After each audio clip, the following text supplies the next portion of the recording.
Kareem Ray, your host at the One Soccer Nation podcast, and today I have the pleasure of interviewing David Johnson-Rayner. David is one of the founders of ThirdEYE International Sports Consultancy. David, thank you so much for taking the time today. How's it going? Right. Pleasure, Kareem. Thanks for having me. And yeah, going really well, thank you. Right now is the end of a very busy day, but productive day. So I'm a happy man. Nice. So happy New Year. It's a new year, 2024. You know, one of my favorite questions to ask my guests is, how did you get involved in the beautiful game? Well, I've always been a sports fan. I've never been any good at playing it, other than probably for about 6 months when I scored goals for my primary school. It never developed into anything more than that being a distant memory, although I did try, Kareem. But for me, sport, football, soccer, whichever you'd like to call it, it's the lifeblood of communities. It's tribal. It's exciting, and there's always something to talk about when you're a football fan, especially when you're chatting with other people who are the same. Absolutely. So, you know, most of our viewers are from Canada, from the US, English speaking. They might hear you and say, "Wait, where's David from? Where are you from, David?" Okay, I actually live in Newark-on-Trent, which is on the Nottinghamshire-Lincolnshire border. Robin Hood country. That's how most people can figure out where we are. Predominantly, we spend a lot of time in and around Leicester, and as a consequence, I'm a mighty Leicester City fan. Still living off of that 2016 season. So, yeah, in and around the Midlands, Kareem. Nice. So you guys breathe, eat, and sleep football down there. 100%. It's like I said before, it's tribal. Once you're a Leicester City fan, you very rarely change. But I don't think that's unique just to Leicester, you know. Nice. So what inspired you to, create the ThirdEYE International Sports Consultancy?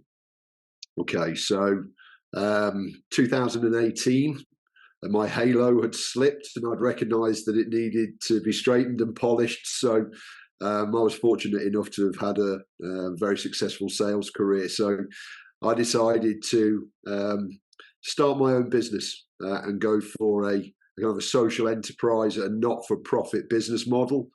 And with my love of sport, my love of football, soccer, decided that I would try and do something to benefit others, but using sport, football, soccer as that vehicle to deliver positive social change.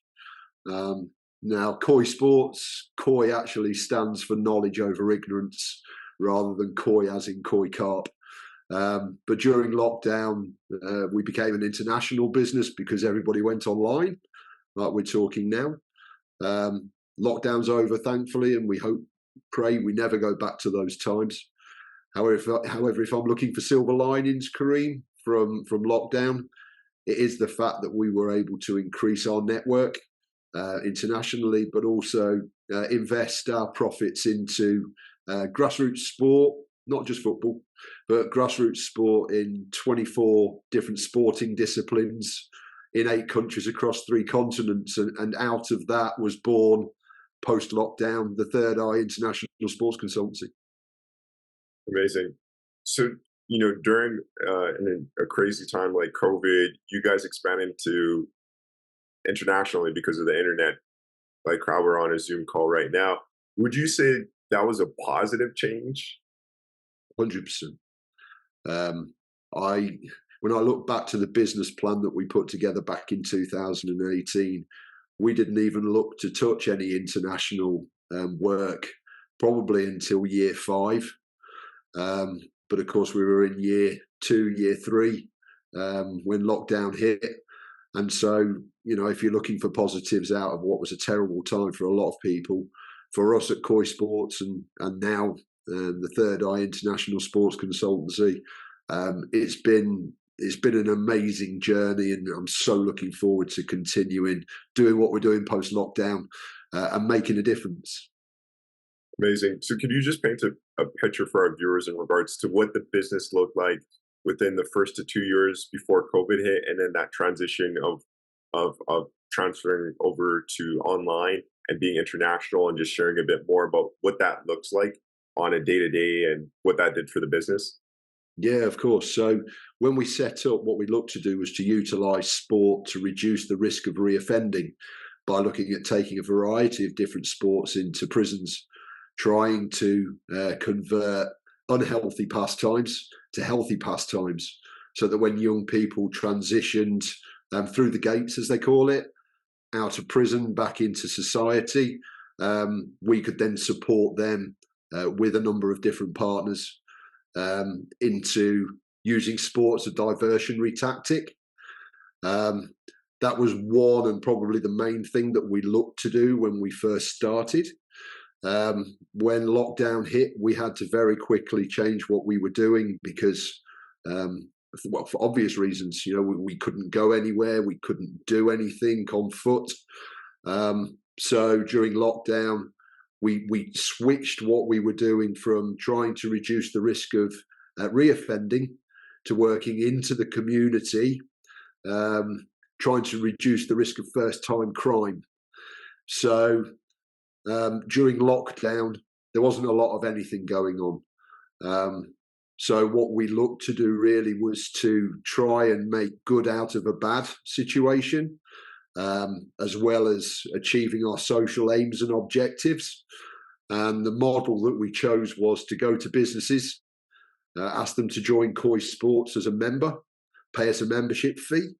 We would then reinvest that membership fee into their chosen grassroots sports club. That did two things. That supported grassroots sports clubs when they couldn't play. There was no income, very, very tricky times, and a huge risk to a lot of clubs in that perhaps they wouldn't survive lockdown. But it was quite tricky in that businesses weren't operating as they would have done pre-COVID. Their profits were down. However, the way that we looked to sell the idea of parting with some of their hard-earned profits was to say, well, look, during lockdown, you marketing your business when nothing is going on or virtually nothing's going on. It's very one-dimensional. Why don't you look to invest into the local community, and we will market that donation, that reinvestment of your membership fee.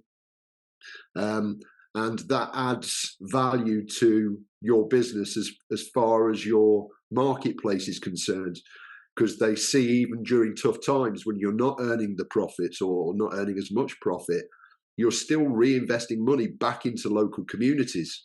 And that was extremely powerful. And during that time, bearing in mind we were a kitchen table business, we brought on around 100 businesses.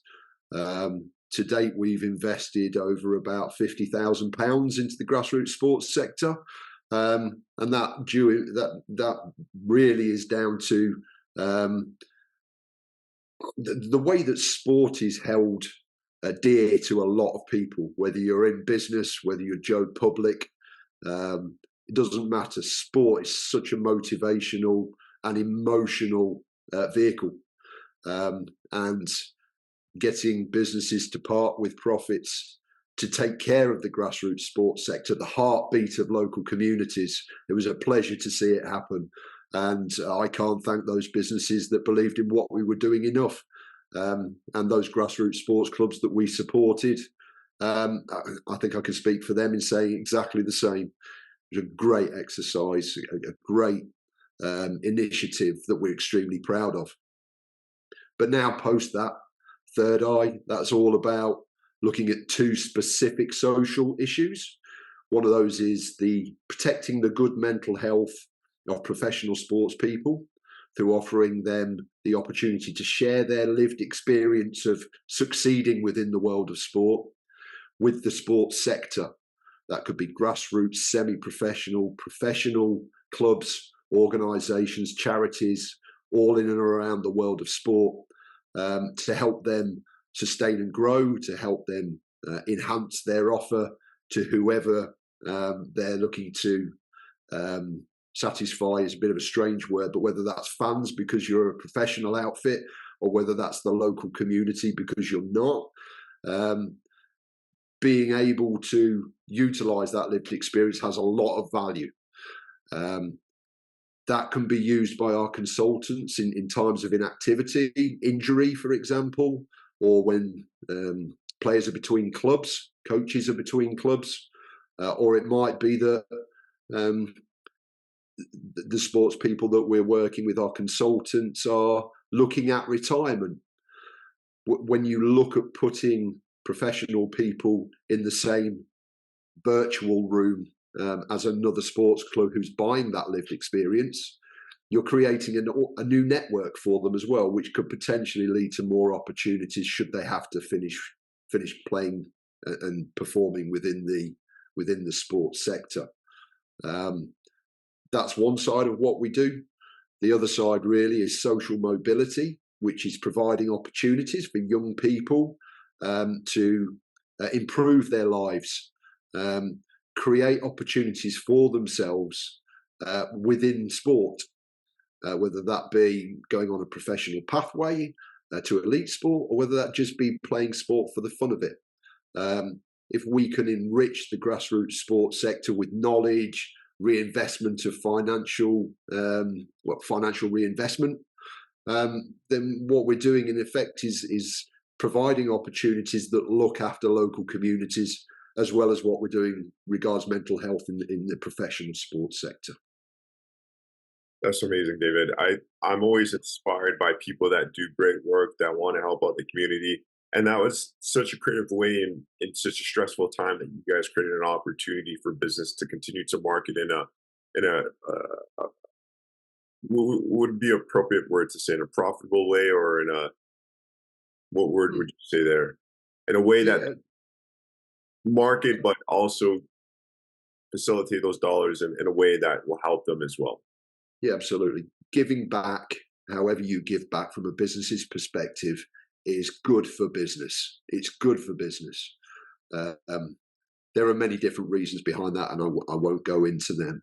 However, if you can use the reinvestment of money to deliver more than just profit in the back pocket, in essence, you are enriching society. And I applaud every business that looks to reinvest into charities, in whatever that might be, or into local communities. It's so important. Money makes the world go round, and it makes things happen if it's used responsibly. Absolutely. I have a personal question. You have a large network on LinkedIn, and you showed me a bit more with Third Eye, and opening up some doors for me and One Soccer Nation. So super excited about that. How have you been? Obviously you've been in the game for a while now, but how have you been able? What are some key tips that you could give me and the viewers watching in regards to expanding the network? Okay. So, from a professional sports person's perspective, um, it's a very personal thing, I think, because mental health is very personal. So, I think if there are professional sports people listening who are looking at transitioning out of sport because they're perhaps getting too old to play it at the top level, or if you've had to finish sport because you're injured, um, or for any other reason that you might think of, then get in touch with us, because we're more than happy, being a global organisation, to look at providing consultancy across the world. And in this virtual world, of course, you can be in the UK speaking with somebody over there in the States. So from me to the professional sports sector, we're here to help. We're talking to local communities, then get in touch with us. We're here to help. We can't always provide exactly what you might want, but give us a call. And chatting costs nothing. And I think if you're a business, what I would urge you to do is to look at how moving forward you want your business to be perceived. Also, do you want to leave a legacy? The reinvestment of a relatively small amount of money into Third Eye initiatives will deliver life-changing opportunities for young people, and hopefully allow some of them to turn their lives around if that's what needs to happen, or just enrich their lives, improve their physical and mental health by allowing us to provide more people with more opportunities to participate in sport. Um, I think those would be my three key messages to the three sectors that we target. Amazing. How can viewers get in contact with you? Well, guys, we'll have everything linked down in the description down below of the video and the podcast. But David, how can people get in touch with you and in contact with Third Eye? Websites, just plug them in. Sure, thank you very much. Yes, so I can always be contacted through LinkedIn. My business contact number is a UK one, so there's a international dialing code of +44. And then you obviously take the 0 off the front of my mobile number, which is 7376871514. You can go to the Third Eye website, www.ThirdEyeISC, International Sports Consultancy.com. So that's ThirdEyeISC.com. Or reach out to me by email, david.johnson-rayner@koisports.co.uk, Kareem. Amazing, David. You know, sometimes people want to hear a successful story that you guys have had. Can you share some success stories or significant impacts that Third Eye has made on the lives of the athletes? Yeah, absolutely. So if we're looking at athletes, you only have to look back to what we achieved at KOI Sports, and we've continued that success through the conversion, that transition from KOI Sports to Third Eye.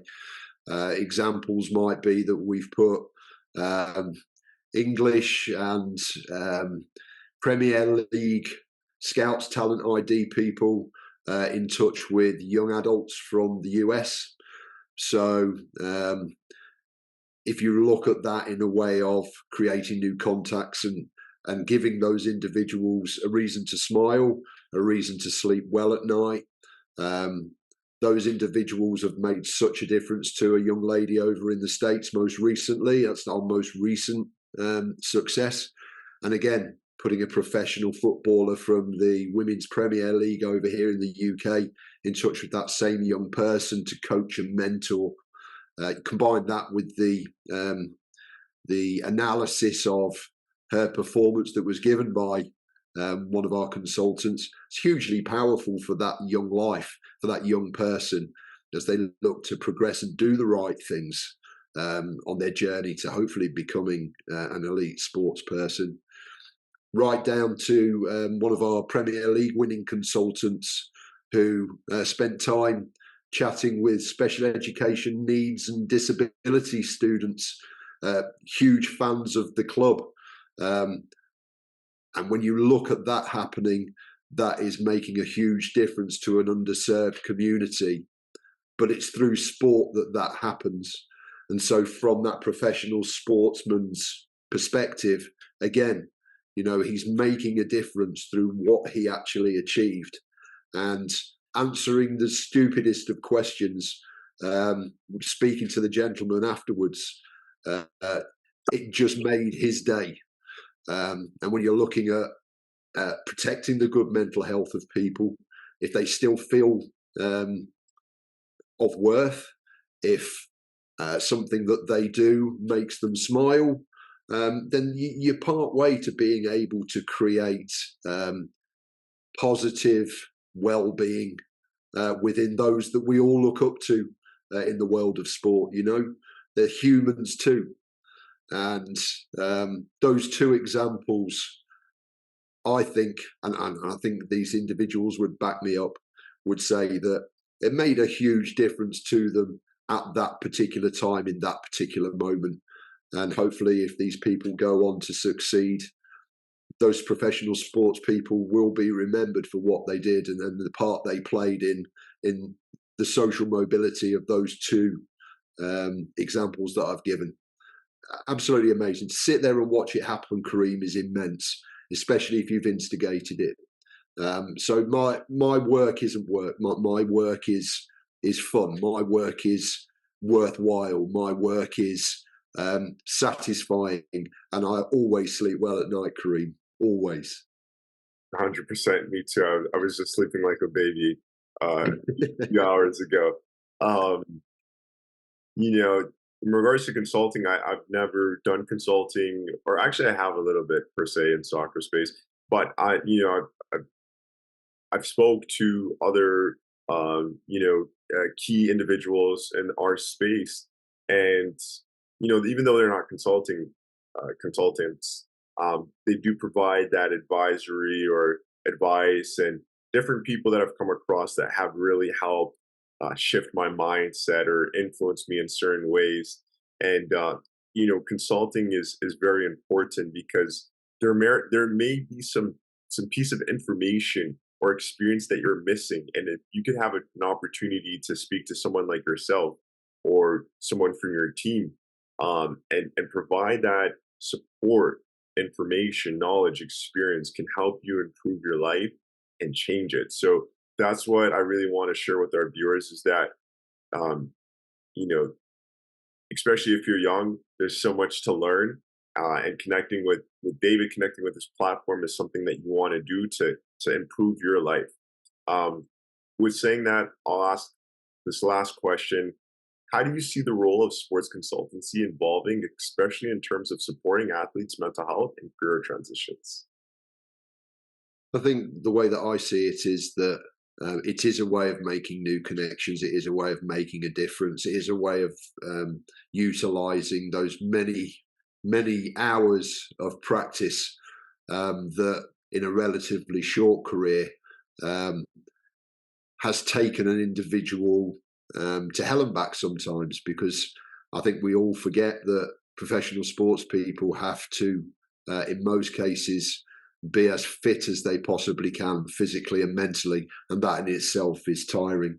I think moving forward with consultancy is a great way, whether that's with ThirdEYE or whether that's as an individual or with another organisation, whether it be a commercial organisation or a not-for-profit.